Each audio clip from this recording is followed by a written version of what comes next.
नमस्कार, मैं हूं आपके साथ रश्मि पानी और आप देख रहे हैं लाइव इंडिया टीवी। आइए नजर डालते हैं इस वक्त की खास खबर। भाजपा अल्पसंख्यक मोर्चा के क्षेत्रीय अध्यक्ष मोहम्मद नईम के प्रथम आगमन पर भाजपा नेता और कार्यकर्ताओं ने स्वागत किया।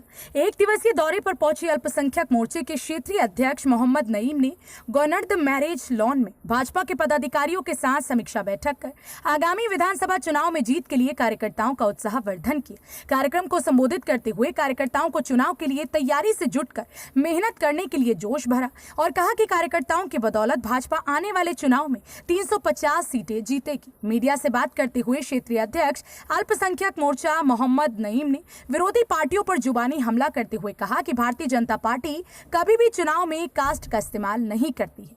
भाजपा सबका साथ, सबका विकास और सबका विश्वास को साथ लेकर चलने का इरादा रखती है और सबको साथ में लेकर चलती है। पिछले गवर्नमेंट चाहे सपा की रही हो, बसपा की हो या फिर कांग्रेस की हो, अगर मुस्लिम समाज कोई हो तो बताए।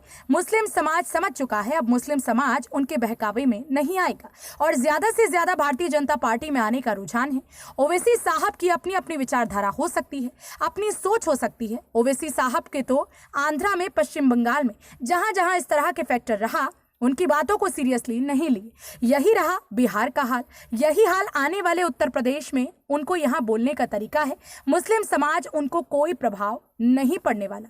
सतीश मिश्रा द्वारा अभी 2 दिन पहले बयान दिया गया कि 12% में ब्राह्मण, 23% दलित मिल जाए तो बसपा की सरकार बन जाएगी। यह सतीश चंद्र मिश्रा की अपनी सोच है, उनका स्वागत है, लेकिन ऐसा कुछ होने वाला नहीं है और भाजपा 350 सीटों को पार करेगी। वहीं उन्होंने किसान प्रदर्शन पर कहा कि किसानों के पीछे विपक्षी पार्टी है, विपक्षी पार्टियों को कोई मुद्दा नहीं मिल रहा तो ऐसी चीजों में प्रोत्साहन दे रही है। वहीं आंदोलन में पिकनिक शौक ज्यादा पूरा कर रही हैं। वहीं राहुल गांधी द्वारा संसद भवन में ट्रैक्टर से पहुंचने के सवाल पर कहा कि गांधी जी ऐसे से प्रयोग करते रहते हैं, वह सोचते हैं कि इससे कोई फायदा मिलेगा, लेकिन इन सब चीजों से जनता पर कोई प्रभाव नहीं पड़ेगा।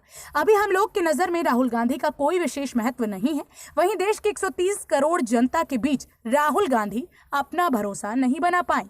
भारतीय जनता पार्टी ने कभी भी कास्ट का इस्तेमाल नहीं किया। भारतीय जनता पार्टी सबका साथ, सबका विकास और अब माननीय मोदी जी सबका विश्वास, सबको साथ में जोड़कर चलने का हमारा इरादा है और सबको साथ में लेकर चलना है। और पिछली गवर्नमेंटों से, चाहे वो सपा की हो, बसपा की हो, कांग्रेस की हो, अदर कोई हो, उसको मुस्लिम समाज पूरी तरह से समझ चुका है, पढ़ चुका है। अब हम उनके ख्याल से अब उनके बहकावे में मुस्लिम समाज के लोग आएंगे नहीं और ज़्यादा से ज़्यादा भारतीय जनता पार्टी की तरफ आने का उनका रुझान है। तो ओवैसी साहब की अपनी विचारधारा हो सकती है, अपनी सोच हो सकती है। ओवैसी साहब के जो वो तो वहाँ भी आंध्रा में भी, पश्चिम बंगाल में भी, जहाँ जहाँ भी इस तरह का फैक्टर रहा, वहाँ उनकी बातों को किसी ने सीरियसली नहीं लिया। और यही रहा बिहार का हाल और यही आने वाले उत्तर प्रदेश के चुनाव में रहेगा। उनको केवल एक बोलने का बस लिमिटेशन है, बाकी उनके बातों का कोई मुस्लिम समाज पे प्रभाव नहीं पड़ने वाला।